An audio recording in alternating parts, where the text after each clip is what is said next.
अभिमन्यु का जो सा यहाँ पे कमेंट था कि गौरव भाई बहुत ही वर्स्ट इंसान है और अगर वो यहाँ पे रहे तो उसकी लैंग्वेज में जैसे था कि हाँ कभी ना कभी बवाल हो जाएगा। मुझे गौरव जग्गी सच में एक आंख नहीं सुहाता ये इंसान। मुझे लगता है कि हम चाहे जितने बुरे हों लेकिन ये हम सब में सबसे बुरा इंसान है। आप जो हो वो अपने आप को प्रूव करो ना यार। आप माइंड गेम क्यों खेल रहे हो यहाँ पर? जो आप अंदर से हो, चाहे आप जल्लाद हो चाहे आप जंगली हो, लेकिन वो दिखाओ कि मैं ऐसा हूँ यार, मुझे एक्सेप्ट करना है तो करो, मैं रिजेक्ट करो, सिंपल। ये वो नहीं दिखाते हैं। जब रतन के सामने होते हैं तो सबसे प्यार से बात करते हैं, हमसे भी इससे। जब वैसे ही अकेले होते हैं तो कई बार एटीट्यूड में क्या है यार ये। हम सब भी कंटेस्टेंट है, हमें भी रतन ने सेलेक्ट किया यार। कोई हम ऐसे थोड़ा कि रोड छाप आ गए यहाँ पर ऐसे। मुझे लगता नहीं कि बिल्कुल अच्छे इंसान है ये। सच में बहुत ही माइंड गेम और बहुत ही पॉलिटिक्स से भरे हुए हैं जो ये यहाँ पर। वही अगर ये रहे तो सच कह रहा हूँ एक ना एक दिन कुछ कलेश हो जाएगा। ये वाला पॉइंट बिल्कुल भी ठीक नहीं लगा यार। मैं एग्री नहीं करता हूँ इस चीज़ से कि गौरव भाई यार आज की डेट में भी, आज भी जैसे मेरे गौरव भाई से बात होती है तो गौरव भाई अच्छे इंसान है। और उस टाइम पे मुझे नहीं समझ में आया कि वो अभिमन्यु ने वो ये वाले वर्ड्स क्यों यूज़ किए। ऐसा नहीं है यार, गौरव भाई उस टाइम पे बहुत अच्छे इंसान थे। ठीक है, सिचुएशन या कंडीशन कभी कभी ऐसी बन जाती हैं, बट लाइक 90% या 95% टाइम मैंने गौरव भाई से जितनी मेरी कन्वर्सेशन कभी भी हुई है टिल डेट, मैं कह रहा हूँ कि गौरव भाई बहुत ही बढ़िया इंसान है। उनके साथ कभी भी मैंने ऐसा नहीं महसूस किया कि वो एटीट्यूड शो करते हैं जिस तरह से अभिमन्यु ने शो किया। अभिमन्यु ने यहाँ पर कहा तो मैंने कभी ऐसा ऑब्जर्व नहीं किया, मैंने ना कभी ऐसा फील किया।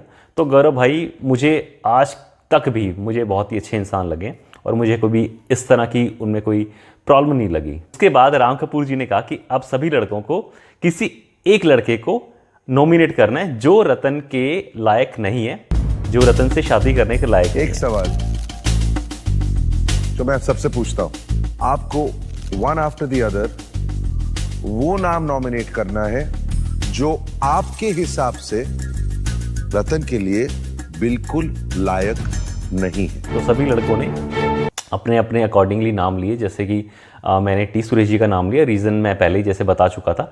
बाकी सभी लड़कों ने भी अपने अपने अकॉर्डिंगली एक एक लड़के का नाम लिया। तो सबसे ज़्यादा जो वोट गए अगेंस्ट में वो थे T Suresh ji, second number पर अनुपम और गौरव। तो यहाँ पर ये वाली चीज़ क्लियर हो गई थी कि ये तीन लड़के हैं जिससे कि रतन इन तीन में से किसी को एलिमिनेट करेगी। तो हमें दिख गया था कि इन तीन लड़कों में से कोई ना कोई एलिमिनेट होने वाला है। तो राम कपूर ने यहाँ पर रतन से पूछा कि आप के हिसाब से कोई ऐसा लड़का है जिससे आप 1 to 1 पर्सनली बात करना चाहती हैं। तो मैं थोड़ा रतन, मैं जानता हूं कि इस वक्त तुम्हारे अंदर बहुत कुछ हो रहा है, बहुत सारे सवालों के जवाब चाहिए। तुम बताओ, क्या इनमें से कोई एक है जिसके साथ तुम इस वक्त अकेले में वक्त बिताना चाहोगी, सवाल जवाब करना चाहोगी और फिर डिसाइड करना चाहोगी कि शायद उसे आज यहां से जाना चाहिए या फिर नहीं, उसे एक और मौका मिलना चाहिए? कौन?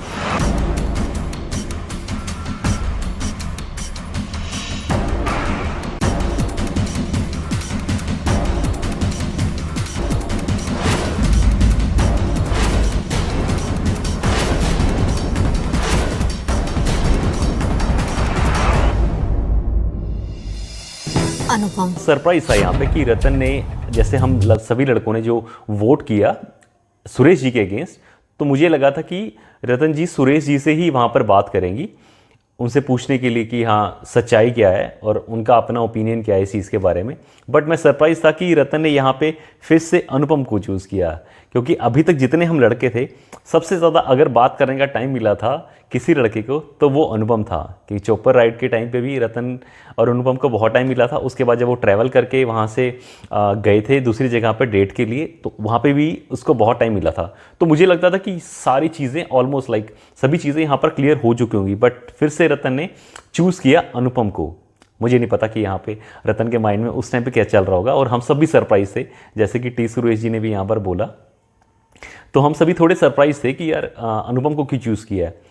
उसके बाद रतन की और अनुपम की यहाँ पर काफ़ी लंबी कन्वर्सेशन होती है और वो रतन वहाँ पर अनुपम से काफ़ी सवाल करती है। जैसे कि आप एपिसोड में अगर आपने देखा होगा तो रतन वहाँ से अनुपम से एक क्वेश्चन पूछती है कि शोहेब के टाइम पे भी रतन ने अनुपम को देखा होगा कि वो थोड़ा वियर्ड बिहेव करता था। तो उसने बोला कि हाँ, शोहेब जिस तरह का लड़का था वो अनुपम को अच्छा नहीं लगता था और उसका बिहेवियर अच्छा नहीं लगता था। तो रतन ने यहाँ पे पॉइंट आउट किया कि आपने ये शोएब के टाइम पे क्यों नहीं बताया, ये आप ये वाली चीज़ उसको पहले भी बता सकते थे, तो जो सीन वहाँ पे हुआ शोएब के टाइम पे तो वहाँ पे ना होता।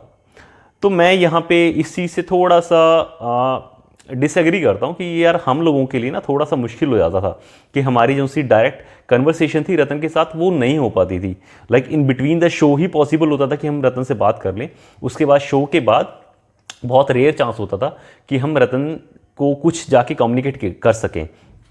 और ये वाली चीज़ थोड़ी सी कह लीजिए कि मुश्किल भी हो जाती थी और ये वाली चीज़ ना थोड़ी सी वियर्ड भी लगती थी यार। अगर जैसे शो वहाँ पे अभी कैमरा नहीं है और जैसे डिनर के टाइम पे या लंच के टाइम पे या ब्रेकफास्ट के टाइम पे अगर रतन हमें वहाँ पे मिलती है, डाइनिंग हॉल में मिलती है और हम रतन को वहाँ पे जाके सीक्रेटली कुछ बताते हैं, अरे यार ये वाला लड़का तो ऐसा है, तो यार ये वाली चीज़ ना थोड़ी ठीक नहीं लगती कि ये तो ऐसा हो गया कि हाँ एक तरह से बैक बाइटिंग होगी कि यार हम वहाँ पे जाके बता रहे हैं और हमारी मतलब कि हमारी क्या उसमें ऑथेंटिसिटी क्या है ना कि हम जो चीज़ कह रहे हैं कि रतन उस पर बिलीव ही कर लेगी। ठीक है, हम कह सकते हैं कोई ऐसा हो सकता था मे बी शोएब भी जाके मेरे बारे में बोलता कि प्रदीप ऐसा है, या फिर और कोई लड़का जाके किसी और लड़के के बारे में बोलता, तो वो वाली चीज़ कैसे ऑथेंटिक है ना, आप उस चीज़ में कैसे बिलीव कर सकते हो। तो जब तक आप खुद से बिलीव नहीं करते ना, जब तक आप खुद उस चीज़ को नहीं देखते तो आप इस चीज़ को पॉइंट आउट कर नहीं सकते। तो हम लोगों के लिए ये वाली चीज़ पॉसिबल नहीं थी कि हम ऑफ कैमरा जाके रतन को कुछ किसी भी लड़के के बारे में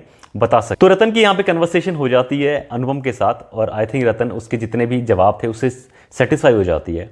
उसके बाद आता है एलिमिनेशन का दिन और ये वाली चीज़ पता नहीं ये रतन ने कैसे इस चीज़ को चूज़ किया या फिर रतन ने अपना माइंडसेट कैसे बनाया कि 3 लड़के थे जिनमें सबसे ज़्यादा वोट मिले थे एलिमिनेट करने के लिए टी सुरेश जी को, और फिर सेकंड नंबर पे गौरव और थर्ड नंबर पे अनुपम। तो सबसे ज़्यादा वोट थे टी सुरेश जी के अगेंस्ट। तो हम सभी को आज ये था कि आज एलिमिनेशन के टाइम पे टी सुरेश जी यहाँ से चले जाएंगे, बट हम सभी सरप्राइज थे यार यहाँ पे ना कि टी सुरेश जी सेफ हो गए और गौरव जिग्गी को यहाँ पे एलिमिनेट कर दिया।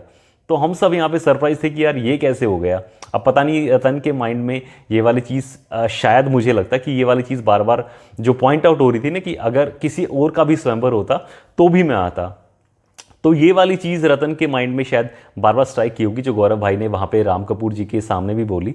तो ये हो सकता है ये वाला पॉइंट कि हाँ, और उसके बाद जो अभिमन्यु ने बार बार बोला कि हाँ गौरव जग्गी अच्छे इंसान नहीं है, तो ये वाली चीज़ें आई थिंक थोड़ा सा इन्फ्लुएंस कर रही होगी रतन को गौरव भाई को एलिमिनेट करने के लिए as compare to T Suresh. और यहाँ पर उसके बाद जैसे ही गौरव भाई एलिमिनेट होते हैं तो ठीक है, जैसे ही वो ये फर्स्ट टाइम हुआ था और कि गौरव भाई से हम जैसे वो एलिमिनेट होते हैं हम रूम में मिलते हैं, मैं, राहुल, अभिनव और गौरव भाई, हम चारों रूम में बैठे थे। और उसके बाद यहाँ पर एक ना अब ये वाली चीज़ ना बहुत ही मज़ेदार है। और जब अभी मैं रतन से लेटेस्ट अभी जब मिला था ना, ये वाली चीज़ मैंने रतन को बताई भी थी और ये एक चीज़ किसी को नहीं पता होगी यार, ये तो ऑब्वियसली आप लोगों को किसी को नहीं पता होगा। अब यहाँ पे हुआ क्या था, अब यहाँ पे देखो इशू बहुत बड़ा बन गया और कितना बड़ा सीन भी हो गया और गौरव भाई यहाँ पर विलन बन गए। अब यहाँ पर जब हम चारों लोग हम यहाँ पे रूम में बैठे हुए थे ना, तो उसी दौरान अभिनव और राहुल वो गौरव भाई को बोलते हैं कि यार तूने जो 1 लाख की घड़ी दी थी तुझे वो वापस ले लेनी चाहिए।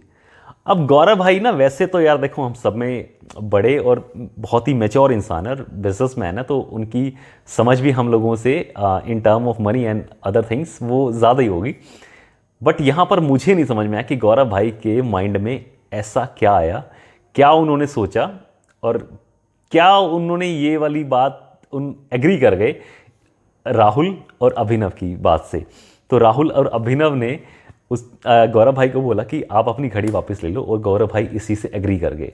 और उसके बाद ये दोनों ये दोनों जो उनसे असली विलन थे, इन दोनों ने गौरव भाई से एक लेटर लिखवा दिया कि आप एक रतन को लेटर लिखो कि मुझे घड़ी वापस चाहिए। और गौरव भाई ने यहाँ पे, मैं इसको स्टुपिडिटी कहूँगा, गौरव भाई ने अपनी वाली स्टुपिडिटी दिखाते हुए यहाँ पर वो लेटर भी लिख दिया और वो लेटर रतन के पास चला गया। और उसके बाद जो सा आपने वो देखा होगा कि रतन फिर पर्सनली मीट करती है गौरव भाई से, वो वाला सीन हो गया। और उसके बाद जो उसका वर्बल फाइट हो गई, वो जो इतना बड़ा सीन बन गया वो भी हो गया। गौरव भाई टोटली यहाँ पर विलन दिख गए। गौरव भाई की मतलब कि इमेज जो यहाँ पर वो बना के गए थे शो में, वो सारी बिल्कुल डाउन हो गई। मुझे लगता है गौरव भाई ने बहुत ही गलत डिसीजन लिया। वो किसी और की बात में आके। और सच्चाई बताऊं, अगर मुझे मैंने ये वाली लास्ट जो सी रतन के साथ मेरी बातचीत हुई थी, उससे भी रतन भी सरप्राइज थी इस चीज़ को सुन के।